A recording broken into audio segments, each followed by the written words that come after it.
الكونين والثقلين محمد سيد الكونين والثقلين والفريقين من عرب ومن عجم مولاي صل وسلم دائما أبدا على حبيبك خير الخلق كلهم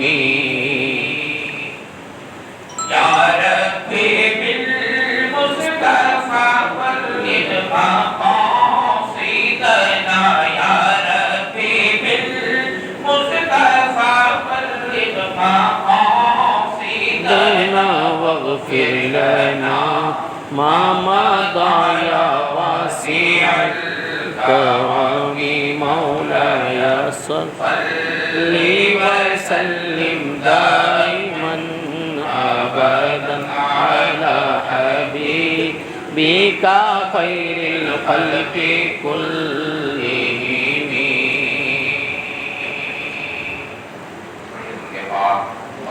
اللهم صل على سيدنا مولانا محمد بارک وسلم صلاۃ والسلام علیک یا رسول اللہ صلی اللہ تعالی علیہ وآلہ وسلم.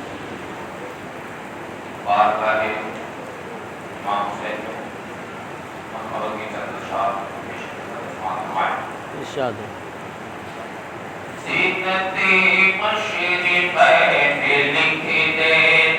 ہائے ہائے ہائے سبحان اللہ. زینت مشرقین لکھ دینا قلب زہرا کا چہر لکھ دینا قلب زہرا کا چہر لکھ دینا جب کبھی کربلا کی یاد آئے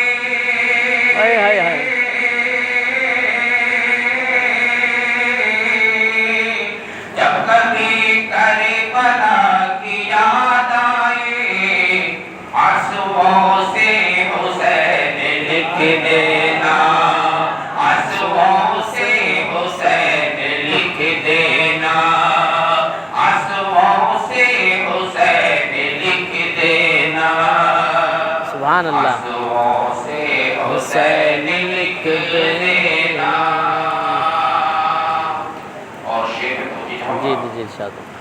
کہ فاطمہ بھی کے چین آئے ہیں فاطمہ بھی کے چین آئے ہیں عاشق مشرق آئے ہیں آج لگتا ہے آج میرے اس دل میں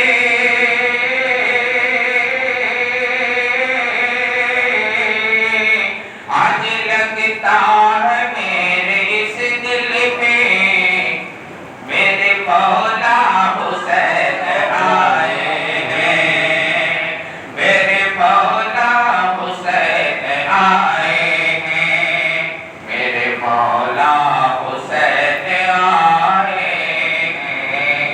زینت مشرق میں لکھ دینا قلب زہرا کا چہر لکھ دینا. سبحان اللہ سبحان اللہ. اور مسکرانا سکھا گئے ہیں حسین ہائے ہائے ہائے سبحان اللہ. بے شک مسکرانا سکھا گئے ہیں حسین سر اٹھانا سکھا گئے ہیں حسین سر اٹھانا سکھا گئے ہیں حسین سر جھکانا نہیں زمانے میں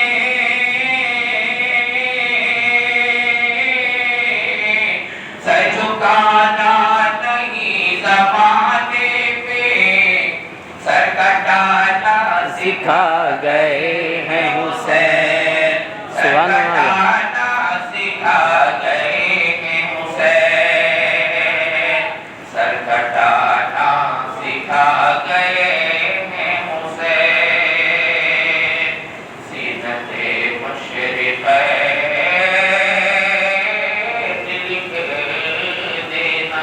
بہت خوب، سبحان اللہ۔ آئیے حضرت علامہ مولانا دار پیالہ سنی بلال مسجد حضرت مولانا حنیف صاحب اللہ کی ہمارے نعرہ لگائے، نعرہ تکبیر، نعرہ رسالت، علماء اہل سنت، جشن شہید اعظم، جشن شہدائے کربلا، نعرہ تکبیر، نعرہ رسالت۔ یا رسول اللہ، بہت شکریہ حضرت، سبحان اللہ۔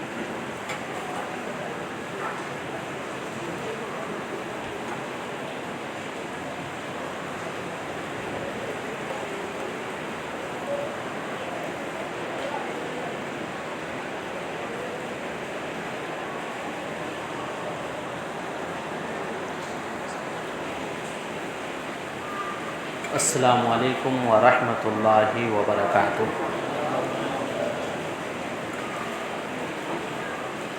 اللہ کے نام سے شروع جو بڑا مہربان نہایت رحم والا، تمام تعریفیں اس اللہ کے لیے جس نے لفظ کن سے ساری کائنات کو پیدا فرمایا۔ کروڑوں اربوں خربوں بے شمار درود و سلام ہو اس نبی رحمت پر جن کی وجہ سے اللہ نے کائنات کو پیدا فرمایا، اور سلام نازل ہو نبی رحمت کے اس گھر والوں پر جن کی شان میں اللہ نے آیت تطہیر نازل فرمایا۔ سلام ہو حضور کے ان جانثار صحابہ پر جس کے تعلق سے حضور نے فرمایا میرے صحابہ میں سے کسی ایک کی اگر اقتدا کرو گے ہدایت پر ہو جاؤ گے۔ سلام ہو نبی رحمت کی امت میں سے ان متقین اور پرہیزگاروں پر جس کی زندگی ہم تمام لوگوں کے لیے باعث برکت و فضیلت ہے۔ الحاصل اللہ کی پناہ شیطان رجیم سے، اور اللہ کے نام سے شروع جو بڑا مہربان نہایت رحم والا۔ اللہ نے قرآن پاک میں ارشاد فرمایا وَقُرْنَا فِي بُيُوتِكُنَّ وَلَا تَبَرَّجْنَ تَبَرُّجَ الْجَاهِلِيَّةِ الْأُولَى وَأَقِمْنَ الصَّلَاةَ وَآتِينَ الزَّكَاةَ وَأَطِعْنَ اللَّهَ وَرَسُولَهُ إِنَّمَا يُرِيدُ اللَّهُ لِيُذْهِبَ عَنْكُمُ الرِّجْسَ أَهْلَ الْبَيْتِ وَيُطَهِّرَكُمْ تَطْهِيرًا۔ اللہ رب العزت نے سچ فرمایا، وہی سب سے زیادہ سچ کہنے والا۔ کچھ کہنے سننے سے پہلے آئیے ہمارا بارگاہ رسالت معاب میں ہدیہ خلوص درود پاک کا نظر پیش کریں اور پڑھیں اللہم صلی علی سیدنا مولانا محمد بارک وسلم صلاۃ و سلام علیک یا رسول اللہ صلی اللہ تعالی علیہ وآلہ وسلم۔ شاہ است حسین، بادشاہ است حسین، دین است حسین، دی پناہ است حسین، سرداد نداد دست در دست یزید، حقہ کے بنائے لا الہ است حسین۔ کس زبان سے ہو بیاں مدح و شان اہل بیت، کس زبان سے ہو بیاں عز و شان اہل بیت، مدح گوئے مصطفیٰ ہے مدح خوان اہل بیت، مدح گوئے مصطفیٰ ہے مدح خوان اہل بیت، اور ان کی پاکی کا خدائے پاک کرتا ہے بیان۔ ان کی پاکی کا، کن کی؟ اہل بیت کی پاکی کا، ان کی پاکی کا خدائے پاک کرتا ہے بیان۔ آیت تطہیر سے ہے ظاہر شان اہل بیت، آیت تطہیر سے ہے ظاہر شان اہل بیت، اور ان کے گھر بے اجازت جبرائیل بھی آتے نہیں۔ آپ جانتے ہیں جبرائیل کون ہے؟ میں نے کل آپ حضرات کے سامنے ایک حدیث پیش کی تھی کہ ہمارے درمیان اللہ کی نورانی مخلوق فرشتے موجود ہیں۔ یہ کون مخلوق ہیں؟ جو ہمیشہ اللہ کی تسبیح و تحلیل میں رہتی ہے، ان سے گناہ نہیں ہوتے، یہ ہمیشہ اللہ کی عبادت میں رہتے ہیں۔ اس مخلوق کو کہتے ہیں ملائکہ فرشتے۔ اس مخلوق کے سردار ہیں حضرت جبرائیل۔ جبرائیل کا وہ مقام نورانی فرشتوں کے سردار، اور اس میں شاعر سخن علامہ حسن رضا خان بیان فرماتے ہیں کہ ان کے گھر بے اجازت جبرائیل بھی آتے نہیں۔ جبرائیل کون ہے آپ سمجھ گئی، فرشتوں کے سردار، اور ان کے گھر اجازت کے بنا آتے نہیں۔ کن کے گھر؟ اہل بیت اطہار کے گھر۔ حضور کے گھر جبرائیل بنا اجازت کے آتے نہیں، ان کے گھر بے اجازت جبرائیل بھی آتے نہیں۔ قدر والے جانتے ہیں قدر و شان اہل بیت، قدر والے جانتے ہیں قدر و شان اہل بیت۔ اہل بیت پاک سے گستاخیاں بے باکیاں، کچھ لوگ اہل بیت اطہار کی شان میں گستاخیاں کرتے ہیں، سید سادات کے شان میں گستاخیاں کرتے ہیں۔ اہل بیت پاک سے گستاخیاں بے باکیاں، لعنت اللہ علیکم اے گستاخان اہل بیت، لعنت اللہ علیکم اے گستاخان اہل بیت۔ اور بے ادب گستاخ فرقے کو سنا دے اے حسن، بے ادب گستاخ فرقے کو سنا دے اے حسن، یوں کہا کرتے ہیں سنی داستان اہل بیت، یوں کہا کرتے ہیں سنی داستان اہل بیت۔ حضرات یہ لفظ آپ حضرات نے بارہا سنا ہوگا، اہل بیت، اہل بیت اطہار، حضور کے گھر والے۔ میں نے قرآن مقدس کی سورہ احزاب کی آیت نمبر 33 کی تلاوت کی ہے، جس میں اللہ تعالیٰ ارشاد فرماتا ہے وَقَرْنَا فِي بُيُوتِكُنَّ وَلَا تَبَرَّجْنَا تَبَرُّجَ الْجَاهِلِيَّةِ الْأُولَىٰ، اور اپنے گھروں میں ٹھہری رہو اور بے پردہ نہ رہو جیسی اگلی جاہلیت کی بے پردگی، اور نماز قائم رکھو اور زکوٰۃ دو، اور اللہ اس کے رسول کا حکم مانو۔ اللہ تو یہی چاہتا ہے اے نبی کے گھر والوں کہ تم سے ہر ناپاکی دور فرما دے اور تمہیں خوب پاک ستھرا کر دے۔ یہ اللہ کہہ رہا ہے۔ کس کے بارے میں کہہ رہا ہے؟ کس سے کہہ رہا ہے؟ کس چیز کے لیے کہہ رہا ہے؟ آج انشاءاللہ اسی پر ہم آپ گفتگو کرنے کی، سننے کی سعادتیں حاصل کریں گے۔ ایک بار پھر درود پاک پڑھیں تو آگے بڑھوں۔ اللہم صلی علی سیدنا مولانا محمد بارک وسلم صلاۃ و سلام علیک یا رسول اللہ صلی اللہ تعالی علیہ وآلہ وسلم۔ ایک ضروری بات اس میں آپ حضرات سماعت کریں۔ نبی کریم صلی اللہ تعالیٰ علیہ وسلم کے خواتین سے، گھر والوں سے اللہ تعالیٰ مخاطب ہو کر کہہ رہا ہے کہ اپنی گھروں میں ٹھہری رہو۔ کن سے کہہ رہا ہے اللہ تعالیٰ؟ حضور کے گھر کے خواتین سے۔ بہت سے علماء نے اس سے گفتگو کی ہے عورت کے بارے میں، امت مسلمہ کے ان شہزادیوں کے تعلق سے جو حضور کا کلمہ پڑھتی ہیں، کہ ان سے بے پردگی کے تعلق سے اللہ تعالیٰ حکم دے رہا ہے۔ گھروں میں ٹھہری رہو، اس سے مراد دین اسلام میں یہ نہیں ہے کہ ہماری ماں اور بہنیں عورتیں صرف گھر میں ٹھہری رہے، بلکہ اس سے مراد یہ ہے کہ ایسی جگہ بے وجہ نہ جائیں جہاں پہ بے پردگی ہوتی ہو اور لوگوں کی نگاہیں تم پر شہوت کی وجہ سے ٹکی رہتی ہو۔ اللہ رب العزت نے امت مسلمہ کو یہ خطاب کیا اور کہا کہ تم اپنے گھروں میں ٹھہری رہو۔ ضرورت کے حساب سے ہماری ماں اور بہنیں پردے کے ساتھ بازار بھی جا سکتی ہے، گھر سے باہر بھی جا سکتی ہے، اور دیگر ضروریات دین کے لیے وہ جا سکتی ہے، بشرط کہ وہ پردے میں رہے۔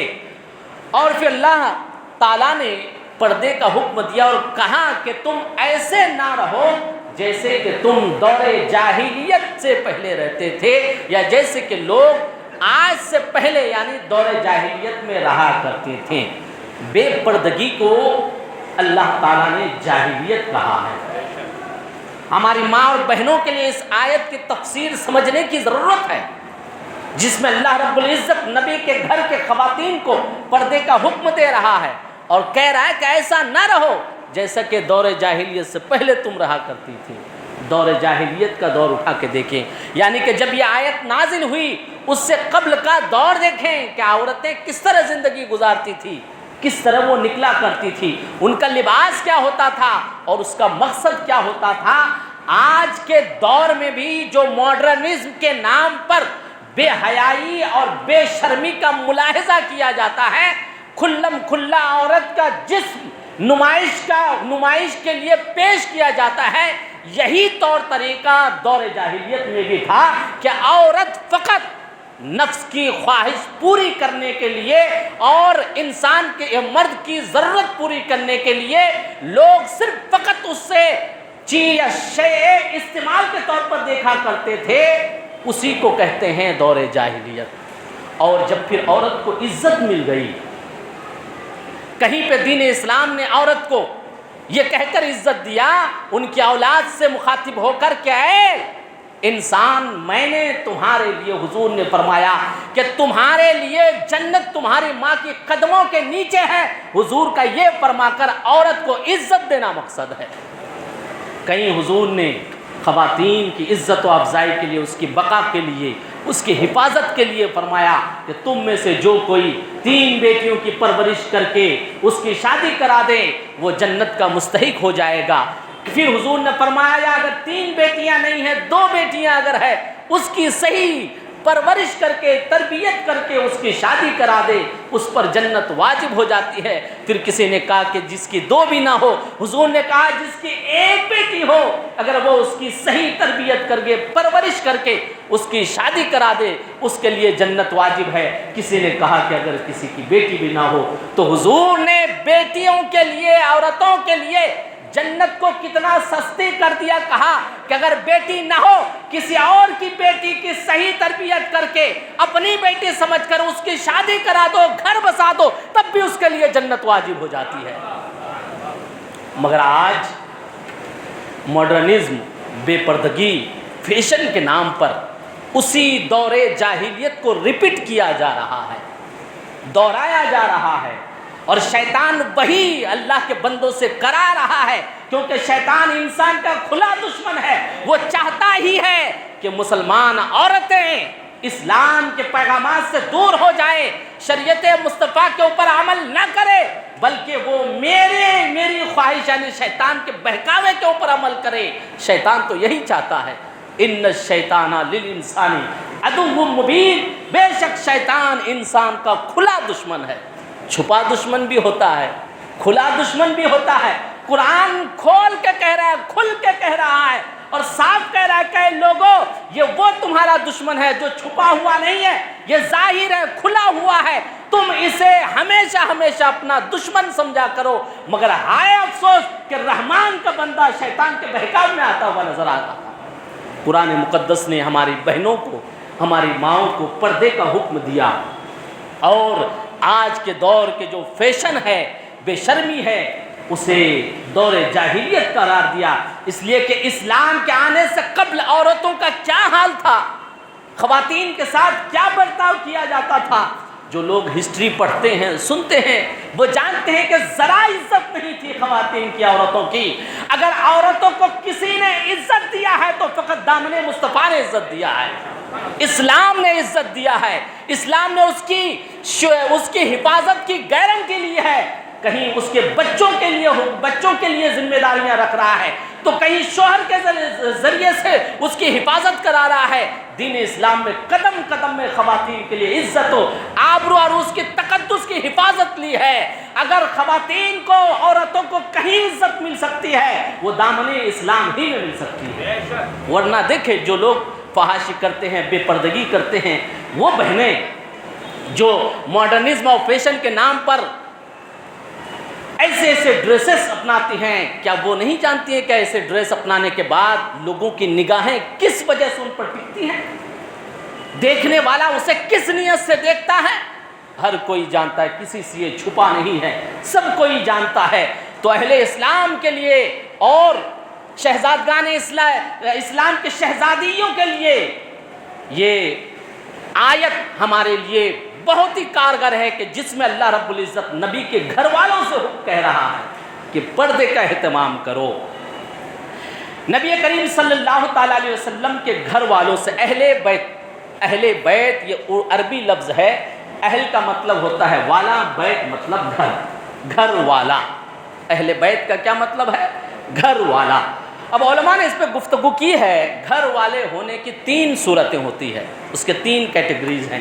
جن کے بارے میں قرآن مقدس کی آیت نازل ہوئی ہے جس میں پردے کا حکم دیا جا رہا ہے، اور پھر کہتا ہے خدا تعالیٰ کہ اللہ تعالیٰ تمہارا رب چاہتا ہے کہ تم خوب پاک صاف ستھرے ہو جاؤ۔ وہ کون لوگ ہیں جن کے پاک صاف ستھرا ہونے کے بارے میں اللہ رب العزت ارادہ فرماتا ہے اور کہتا ہے انما یرید اللہ، بے شک اللہ چاہتا ہے کہ تم خوب پاک صاف ستھرے ہو جاؤ۔ وہ کون لوگ ہیں؟ اہل بیت۔ تو اہل بیت کے بارے میں 3 کیٹیگریز ہے، ایک اہل بیت سکنا ہے، ایک اہل بیت نسبی ہے۔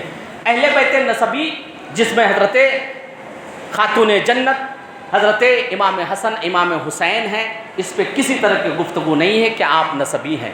اور اہل بیت سکنا یعنی کہ رہنے والے، ان میں سے 3 طرح کے لوگ ہوتے ہیں۔ ایک تو وہ کہ اسی گھر میں پیدا ہوئے اور وہیں پہ رہے، جیسے نبی کریم صلی اللہ تعالیٰ علیہ وآلہ وسلم کے شہزادگان ہیں، آپ کے صاحبزادے ہیں۔ اور دوسرے وہ کہ آپ کے گھر میں پیدا ہوئے مگر وہ آپ کے گھر میں نہیں رہے، جیسے کہ آپ کی شہزادیاں ہیں، حضرت رقیہ ہے، حضرت خاتون جنت ہیں، کہ آپ کے گھر میں پیدا ہوئی مگر وہ بعد شادی کسی اور کے گھر میں چلی گئی۔ تیسرے وہ لوگ جو آپ کے گھر میں پیدا نہیں ہوئے مگر آپ کے گھر میں آ کے رہیں، جیسے کہ نبی کریم صلی اللہ تعالی علیہ وآلہ وسلم کے ازواج مطہرات ہیں کہ وہ کہیں اور پیدا ہوئی مگر وہ آ کر حضور کے گھر میں رہیں۔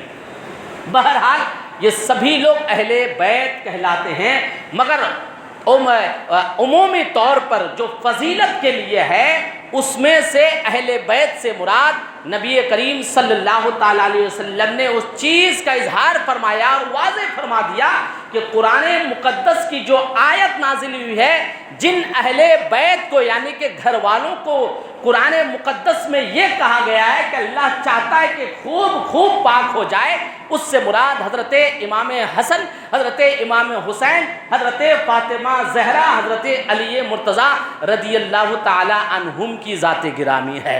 اس تعلق سے احادیث کریمہ میں ابھی آپ حضرات کے سامنے پیش کروں گا کہ وہ لوگ جسے پاک کرنے کے بارے میں اللہ فرماتا ہے کہ اللہ تو چاہتا یہ ہے کہ تمہیں خوب پاک کر دے۔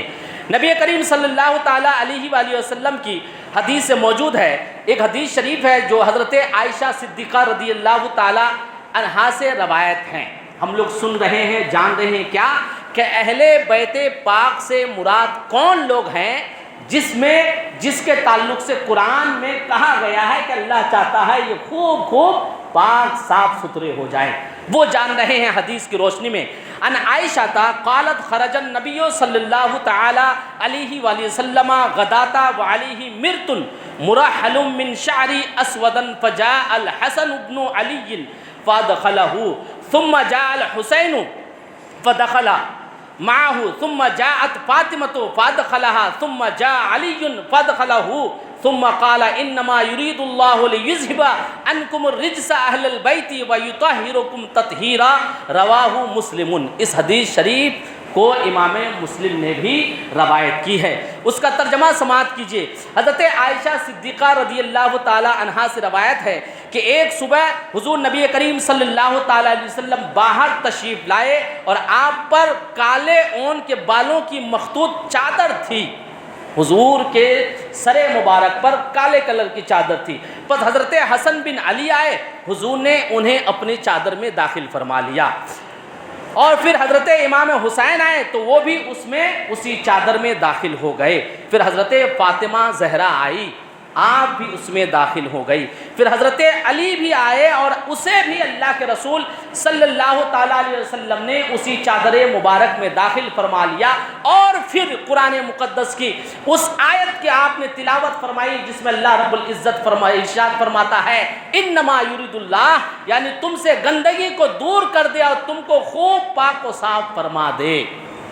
اب یہ واضح ہو گیا کہ وہ لوگ، وہ گھر والے جسے پاک صاف ستھرا ہونے کے لیے اللہ رب العزت قرآن مقدس کی آیت نازل فرما رہا ہے اور کہہ رہا ہے کہ اللہ یہ چاہتا ہے کہ تم پاک صاف ستھرے ہو جاؤ، ان سے مراد حضرت امام حسن، حضرت امام حسین، حضرت علی مرتضیٰ، حضرت فاطمہ زہرا ہے۔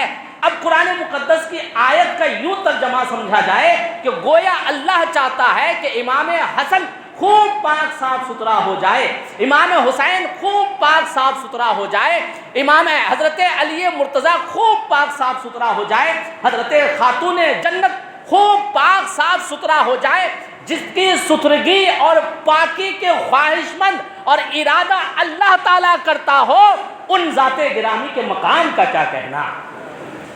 اللہ چاہتا ہے، میں ابھی گفتگو کروں گا کہ اس پاک سے کیا مراد ہے جس میں اللہ رب العزت چاہتا ہے کہ پاک ہو جائے۔ یہی حدیث اور تھوڑی مضبوط ہونے کے لیے، عقیدہ مضبوط ہونے کے لیے کہ اہل بیت اطہار سے مراد کون لوگ ہیں۔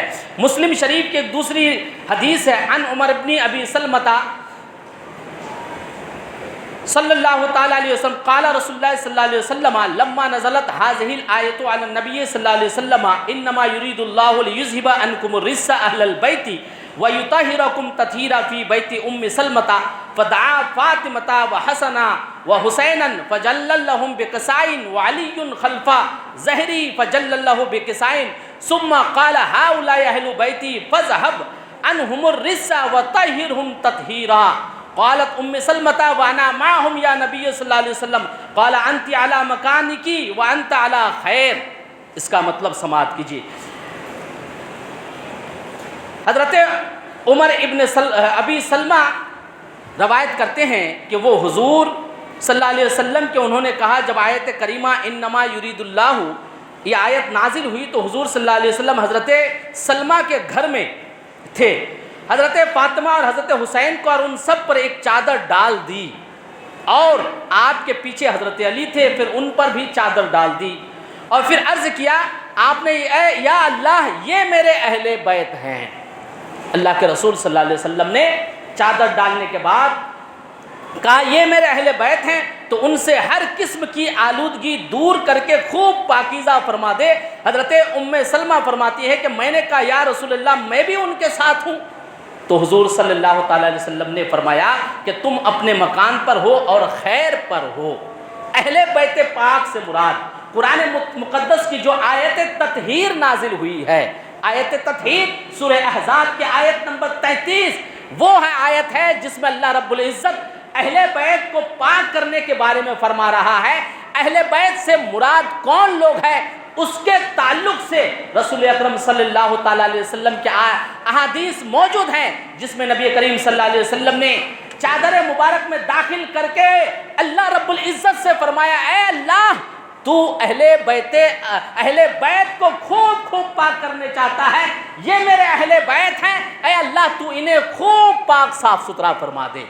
اب تک قرآن مقدس کی آیت تھی، ہمارا آپ نے سماعت کی کہ اللہ چاہتا ہے کہ اہل بیت خوب پاک صاف ستھرا ہو جائے، مگر اب ارادہ خدائے تعالیٰ کے ساتھ، منشأ خالق دو جہاں کے ساتھ رضائے مصطفیٰ بھی ہے۔ اب تک خدا چاہتا تھا کہ یہ گھر والے خوب پاک صاف ستھرا ہو جائے، اب اس میں نبی کریم صلی اللہ تعالی علیہ وسلم کی دعا ہو گئی۔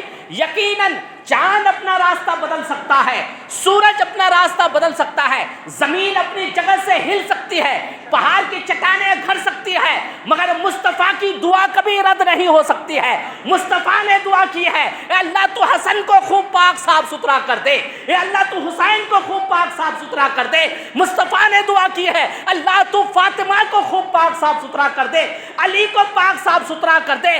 نبی نے کہا ہے یقیناً یہ ہونا ہی ہے، حضور نے کہا ہے۔ کیا آپ جانتے ہیں، کیا کوئی کہہ سکتا ہے کہ حضور کی کوئی دعا رد ہو سکتی ہے؟ ہرگز نہیں، حضور کی کوئی دعا رد نہیں ہو سکتی ہے۔ ارے حضور جو چاہ لے وہ ہو جاتا ہے۔ حضور نے چاہا کہ قبلہ بدل جائے تو قبلہ بدل گیا، تو حضور نے چاہا حسین پاک ہو جائے، حسن پاک ہو جائے، علی پاک ہو جائے، فاطمہ پاک ہو جائے۔ یقیناً حضور جو چاہتے ہیں خدائے تعالیٰ وہ کر دیتا ہے۔ یقیناً کہ اللہ رب العزت نے اہل بیت اطہار کو خوب پاک صاف ستھرا کر دیا۔ ایک اور حدیث تاکہ آپ کا عقیدہ اور ایمان مضبوط ہو جائے۔ ہمارا آپ امام حسن امام حسین شہدائے کربلا نبی کے گھر والوں کا ذکر کرنے سننے یہاں جمع ہوتے ہیں۔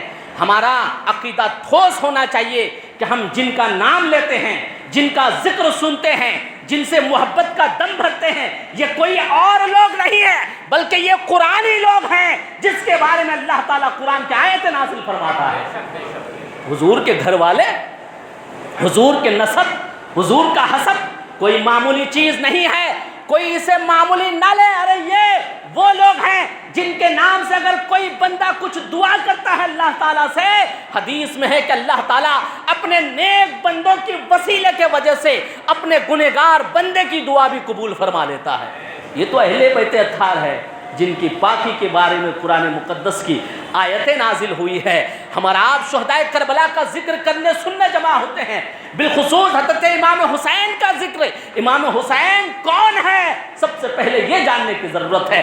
جب ہم جان جائیں گے کہ امام حسین فقط نواسۂ رسول نہیں بلکہ یہ وہ ہیں جن کی شان میں، جن کی پاکی میں قرآن مقدس کی آیتیں نازل ہوئی ہے، تب ہمیں دشمنان حسین سے نفرت ہوگی اور پھر محبان حسین سے محبت ہو جائے گی، تبھی یہ محبت کا چراغ صحیح طریقے سے جلے گا۔ ایک اور حدیث بہت تیزی کے ساتھ آپ حضرات کے سامنے پیش کروں۔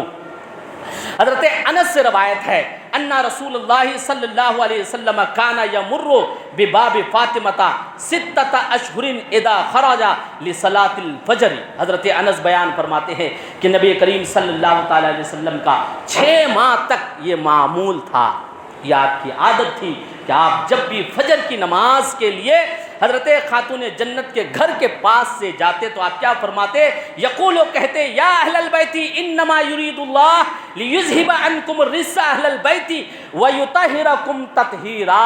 حضور نبی کریم صلی اللہ علیہ وسلم جب یہ آیت نازل ہوئی اس کے بعد اہل بیت کون لوگ ہیں یہ جاننے کی ضرورت اگر ہے تو حدیث رسول سنو۔ حضرت انس روایت کرتے ہیں اور یہ حدیث ترمذی شریف جلد دوم میں مذکور ہے۔ کوئی غریب یا ایسی حدیث کے جس کے راوی کمزور ہوں، ایسی حدیث نہیں ہے، ترمذی شریف کی حدیث ہے۔ حضرت انس روایت کرتے ہیں کہ جب یہ آیت نازل ہوئی، کون سی آیت؟ آیت تطہیر، سورہ احزاب کی آیت نمبر 33۔ اس کے بعد حضور جب بھی فجر کی نماز کے لیے حضرت فاطمہ زہرا کے مکان سے جاتے فجر کی نماز کے وقت، تو آپ گھر والوں کو یہ آیت پڑھ کر مخاطب فرماتے اور کہتے، جب بھی یا نماز کے لیے اپنی بیٹی کے گھر والوں سے مخاطب ہوتے تو اس آیت کی تلاوت کر کے، گویا حضور کا یہ معمول، یہ عادت ہمیں یہ بات بتاتی ہیں کہ آیت تطہیر جن کی شان میں نازل ہوئی ہے، انما یرید اللہ جن کی شان میں نازل ہوئی ہے، جنہیں پاک صاف ستھرا کرنے کے لیے رب دو جہاں کہہ رہا ہے، وہ امام حسن ہے، حسین ہے، علی ہے اور فاطمہ ہے، جن کے بارے میں اللہ ارشاد فرماتا ہے انما یرید اللہ لیذھب عنکم الرجس اہل البیت ویطہرکم تطہیرا، کہ بے شک اللہ چاہتا ہے کہ اے نبی کے گھر والوں تمہیں خوب پاک صاف ستھرے ہو جاؤ۔ درود پاک پڑھے تو میں آگے بڑھوں۔ اللہم صلی علی سیدنا مولانا محمد بارک وسلم صلاۃ و سلام علیک یا رسول اللہ صلی اللہ تعالی علیہ وآلہ وسلم۔ حضرات اور بھی حدیثیں ہیں کہ اہل بیت اطہار سے مراد کون لوگ ہیں، مگر اس آیت میں ایک ہے کہ رجس سے آیا ہے کہ اللہ چاہتا ہے اے نبی کے گھر والوں تم سے رجس یعنی ناپاکی خوب دور کر دیا جائے اور تمہیں اللہ تعالیٰ خوب پاک کر دے۔ اللہ یہی چاہتا ہے، تو ہمیں جاننا ہے کہ اس رجس سے مراد کیا ہے جسے اللہ تعالیٰ نبی کے گھر والوں سے ختم کر دینے چاہتا ہے۔ رجس فقہی طور پر ہمارا آپ جو فقہی کتابیں پڑھتے ہیں سنتے ہیں تو رجس نجس کے معنی میں آتا ہے، جس میں فعل الانسان ہے، جیسے کہ پیشاب وغیرہ ہیں، یہ بھی رجس ہیں۔ مگر قرآن مقدس میں جس رجس کے بارے میں اللہ نے فرمایا ہے کہ اللہ چاہتا ہے اس رجس کو، ناپاکی کو اہل بیت سے ختم کر دیا جائے۔ اللہ یہی چاہتا ہے کہ نبی کے گھر والے خوب پاک ہو جائیں۔ اس کے تعلق سے روایت موجود ہے، میں اس میں سے سب سے مشہور اور مقبول قول حضرت جو تفسیر کبیر میں ہے، حضرت عبداللہ ابن عباس رضی اللہ تعالی عنہ روایت فرماتا ہے کہ ان سے کسی نے پوچھا تو کہ رجس کیا ہے جسے اللہ چاہتا ہے کہ اہل بیت سے وہ ختم ہو جائے، دور ہو جائے، رجس کیا چیز ہے؟ وہ ناپاکی کون سی ہے؟ کیا وہ نہیں ناپاکی جو ہم آپ ظاہری سمجھتے ہیں؟ تو حضرت عبداللہ ابن عباس فرماتے ہیں رجس عمل شیطان ہے۔ کیا ہے جو قرآن میں اس آیت میں جو رجس ہے اس سے مراد کیا ہے؟ عمل شیطان۔ عمل شیطان مطلب شیطان کا کام۔ شیطان کا کام کون سا ہے؟ رحمان کو ناراض کرنے والا، رحمان کے قول کے خلاف، حضور کے احادیث کے خلاف، سنت رسول کے خلاف، شریعت مصطفیٰ کے خلاف ہر وہ عمل جس سے رب ناراض ہو اسے شیطان کا کام کہا جاتا ہے، عمل شیطان کہا جاتا ہے۔ حضرت امام فخر الدین رازی تفسیر کبیر میں فرماتے ہیں کہ رجس اہل بیت سے مراد کہ اللہ جو چاہتا ہے کہ اے نبی کے گھر والوں تم سے ناپاکی کو ختم کر دے، اس سے مراد گناہ ہے۔ نبی کریم صلی اللہ تعالیٰ علیہ وسلم کی یہ وہ نفوس جس سے اللہ تعالیٰ یہ چاہتا ہے، اور اللہ فرماتا ہے انما یرید اللہ، بے شک اللہ چاہتا ہے کہ اے نبی کے گھر والوں تم سے گناہوں کو ختم کر دے، گناہوں سے پاک صاف ستھرا ہو جائے۔ وہ کام جو شیطان کا ہے اے نبی کے گھر والوں تم سے وہ کام ختم ہو جائے، یعنی کہ نبی کے گھر والے وہ ہیں جو شیطان کا کوئی عمل نہیں اپناتا ہے، ان کا ہر لمحہ ہر عمل رحمان کے مطابق ہوتا ہے۔ اور یہ کون چاہتا ہے؟ اللہ چاہتا ہے۔ کیا آپ کا عقیدہ ہو سکتا ہے کہ اللہ چاہے کہ وہ گناہوں سے بچے اور وہ گناہوں سے نہ بچے؟ اللہ جو چاہ لے وہی ہو جاتا ہے۔ اللہ نے دنیا کو پیدا کیا، کن کہا تو دنیا ہو گئی۔ یقیناً اللہ نے چاہا کہ نبی کے گھر والے گناہوں سے پاک ہو جائے، یقیناً اللہ جو چاہتا ہے وہ ہو جاتا ہے۔ وہ تو قادر مطلق ہے، وہ خالق دو جہاں ہے، وہ ہر چیز پہ قدرت رکھتا ہے، وہ جو چاہتا ہے وہ ہو جاتا ہے۔ اہل بیت اطہار کی یہ فضیلت ہے۔ اب آئیے یہ اہل بیت اطہار سے ہمیں کس طرح کا ربط و ضبط رکھنا چاہیے، ان کی شخصیت سے ہمیں کس طرح کا لگاؤ رکھنا چاہیے، ہمیں کیا استفادہ ہوگا، ہمیں کیا حکم ہے قرآن و حدیث سے کہ یہ اہل بیت اطہار کو ہم کس طرح اپنائیں، ان کی کن باتوں پر عمل کریں۔ یقین جانیے آپ حضرات جانتے ہوں گے کہ حقوق دو ہیں جو حق ہیں، ایک حقوق اللہ، ایک حقوق العباد۔ حقوق اللہ نماز، روزہ، حج، زکوٰۃ، یہ اللہ کی عبادتیں کیا ہے؟ یہ اللہ کا حق ہے ہم سبھی لوگوں پر۔ احادیث میں آتا ہے کہ جب کوئی بندہ اللہ کا حق نہیں ادا کرتا ہے، کسی سے نمازیں چھوٹ گئی، کسی سے اور کچھ کوتاہیاں ہو گئی، تو اسے اللہ تعالیٰ معاف فرما دیتا ہے۔ اگر بندہ سچے دل سے سچی توبہ کرے تو اللہ تعالیٰ ضرور معاف فرما دیتا ہے۔ اور حقوق العباد، بندوں کے حقوق، اسلام نے انسانیت کی فطرت کے مطابق کس طرح احکامات اپنے ماننے والوں کے لیے جاری کیا ہے۔ اسلام کا نظریہ دیکھیے جو فطرت انسان کے مطابق ہے، جس میں ہر چیز کے حقوق بیان کیے گئے ہیں۔ حقوق العباد، بندوں کے حقوق، پھر بندوں میں آپ دیکھیں گے تو رشتہ داروں کے حقوق ہے، والدین کے حقوق ہے، بیوی بچوں کے حقوق ہے، پڑوسی کے حقوق ہے، مسافر کے حقوق ہے، سبھی کے حقوق ہے۔ مگر حقوق العباد میں سے جو سب سے بڑا حق ہے، جو سب سے بڑا حق ہم پر ہے، وہ یہ ہے کہ ہم نبی کریم صلی اللہ تعالی علیہ وسلم سے بے پناہ محبت کریں۔ یہ سب سے پہلا حق ہے۔ اللہ کے حق کے بعد اللہ کے بندوں پر رسول اللہ کا حق ہے، اور رسول اللہ کا حق یہ ہے کہ ہر بندہ رسول اللہ سے بے پناہ محبت کرے، ٹوٹ ٹوٹ کے محبت کرے، ماں باپ سے زیادہ محبت کرے، اولاد سے زیادہ محبت کرے، دھن دولت سے زیادہ محبت کرے، دنیا کی ہر چیز سے زیادہ محبت کرے۔ حق تو یہ ہے کہ اپنی جان سے بھی زیادہ محبت کرے، اور یہ محبت کرنا حضور کا ہم پر حق ہے۔ اگر ہم نے محبت نہ کی گویا کہ حضور کے حق تلفی کی ہے، حضور کا حق نہیں ادا کیے۔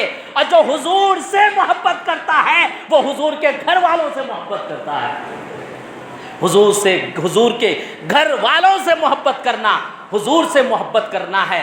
ہمارا آپ زندگی بھر امام حسین سے محبت کرتے رہے، امام حسین سے منسوب جو بھی مجلسیں اور محفلیں منعقد ہو اس میں شرکت کرتے رہیں، اپنی نسلوں کو حضرت امام حسین کی شخصیت کے بارے میں، آپ کے مراتب کے بارے میں بتاتے رہیں، حضور کے گھر والوں کے بارے میں بتاتے رہے، حضور کے جانثار صحابہ کے بارے میں بتاتے رہے۔ یقیناً جب حضور کے قریب کے لوگوں کی محبت کا چراغ سلگے گا تب پھر حضور کی محبت کا دامن پایا جا سکتا ہے اور حضور کی محبت کا صدقہ پایا جا سکتا ہے۔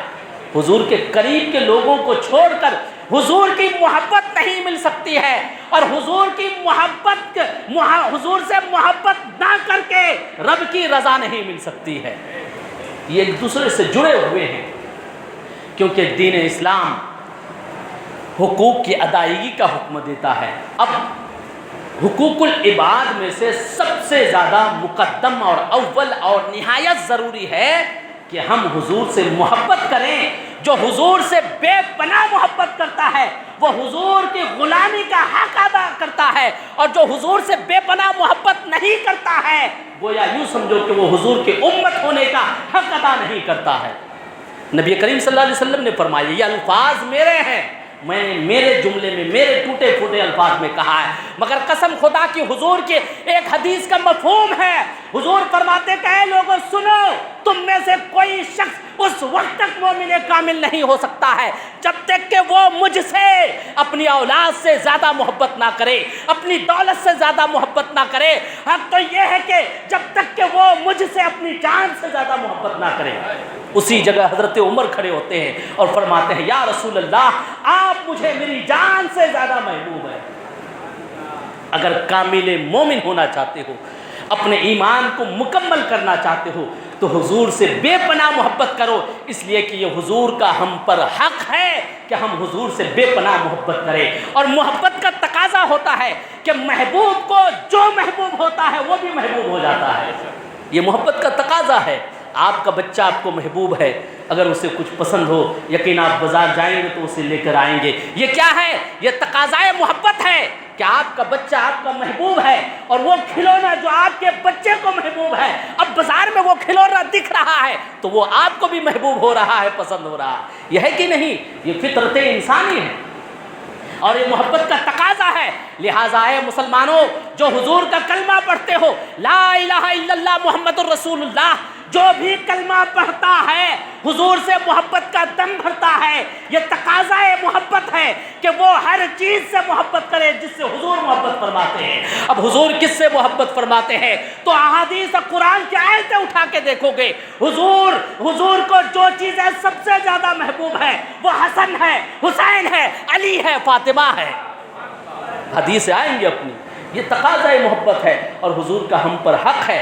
اب پھر ان سے کس طرح محبت کرنا چاہیے اور ان محبت کا صلہ کیا ہے؟ قرآن مقدس میں اللہ رب العزت ارشاد فرماتا ہے، قُلْ لَا أَسْأَلُكُمْ عَلَيْهِ أَجْرًا إِلَّا الْمَوَدَّةَ فِي الْقُرْبَى۔ یہ قرآن مقدس کی آیت نازل ہوئی ہے۔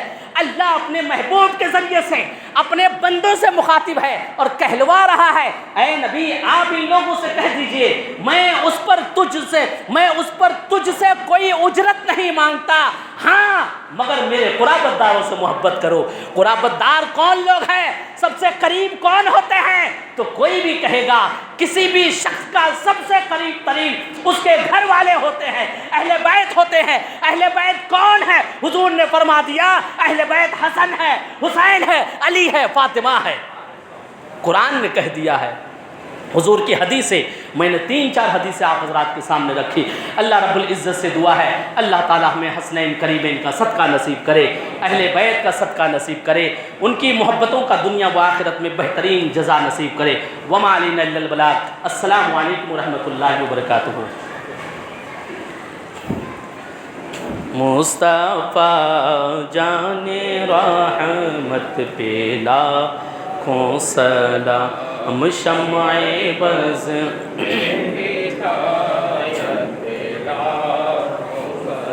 شہر یار رام تاجدار حرم، شہر یار رام تاجدار حرم، نابہار شفاعت پہ لاکھوں سلام، مصطفیٰ جان رحمت پہ لاکھوں سلام، شمع بز ہدایت پیلا کاش محشر میں جب ان کی آمد ہو اور کاش محشر میں جب ان کی آمد ہو اور بھیجے سب ان کی شوکت پہ لاکھوں سلام مصطفیٰ جان رحمت پہ لاکھوں سلام شمع بز میں ہدایت مجھ سے خدمت کے قدسی کا ہے ہر رضا مجھ سے خدمت کے قدسی کا ہے ہر رضا مصطفیٰ جان رحمت پہ لاکھوں سلام مصطفیٰ جان رحمت پہ لاکھوں سلام شمع بز میں ہدایت پہ لاکھوں سلام الصلاۃ والسلام علیک یا رسول اللہ الصلاۃ والسلام علیک یا حبیب اللہ الصلاۃ والسلام علیک یا نبی اللہ یا رحمان یا رحیم یا کریم پاک پروردگار عالم مولا ہم لوگ تیرے نبی کا تیرے نبی کے گھر والوں کا ذکر کرنے سننے کی سعادتیں حاصل کیے مولا تو اپنی بارگاہ میں اسے قبول فرما یا اللہ تو اہل بیت اطہار کے صدقے طفیل مولا ہم تمام حاضرین کے تمام مقاصد مراد کو پوری فرما یا اللہ ہم میں سے جو پریشان حال ہے ان کی پریشانی کو دور فرما یا اللہ ہم میں سے جو ہمارے گھر والوں میں سے جو بیمار ہے مولا انہیں شفائے کلی و عاجلی عطا فرما یا اللہ تیرے حبیب کے نالین کا صدقہ مولا ہم میں سے جو بے روزگار ہے انہیں روزی نصیب فرما ہمارے حلال اور جائز کمائی میں دین دونی رات چگنی ترقی اور برکتیں عطا فرما یا اللہ تیرے حبیب کے صدقہ طفیل مولا ہمیں ماہ مبارک کی برکتوں سے مالا مال فرما یا اللہ ہم تمام لوگوں کو شہدائے کربلا کی عظمتوں کو سمجھنے کی توفیق و رفیق عطا فرما یا اللہ ہمیں حسنین کریمین کا صدقہ نصیب فرما یا اللہ ہمیں جب تک اس دنیا میں رکھ با ایمان رکھ اس دنیا سے اٹھا خاتمہ علی الایمان عطا فرما یا اللہ تو اپنے مقدس گھر خانہ کعبہ کی زیارت نصیب فرما گنبد خضرا شریف کی زیارت نصیب فرما یا اللہ مسلمانان ہند کی مسلمانان عالم کی جان مال عزت و آبرو کی حفاظت فرما یا اللہ بالخصوص بے قص بے سہارا مظلوم فلسطینیوں کی تو غیب سے مدد فرما یا اللہ جو لوگ شہید ہوئے مولا ان کی مغفرت فرما یا اللہ جو بے گھر ہوئے ہیں انہیں گھر نصیب فرما یا اللہ جو بھی تیرے مقدس گھر بیت المقدس کے لیے لڑ رہے ہیں مولا جد و جہد کر رہے ہیں مولا تو ان کی حفاظت فرما ان کی غیب سے مدد فرما تجھے فضل کرتے نہیں لگتا بار نہ ہو تجھ سے مایوس امیدوار ان اللہ وملائکتہ یصلون علی النبی یا ایھا الذین آمنوا صلوا علیہ وسلموا تسلیما اللہم صل علی سیدنا مولانا محمد بارک وسلم صلاۃ و سلام علیک یا رسول اللہ صلی اللہ تعالی علیہ وآلہ وسلم سبحان ربک رب العزت عما یصفون وسلام علی المرسلین والحمد للہ رب العالمین حق لا الہ الا اللہ محمد رسول اللہ صلی اللہ علیہ وسلم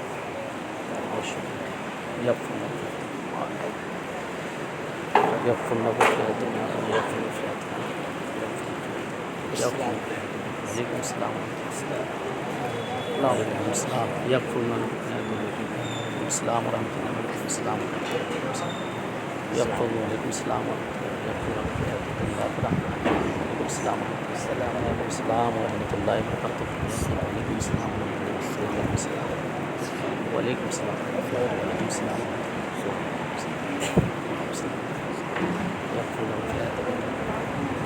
يغفر الله بفياتك يا رب يغفر الله بفياتك يا رب وعليكم السلام يغفر الله بفياتك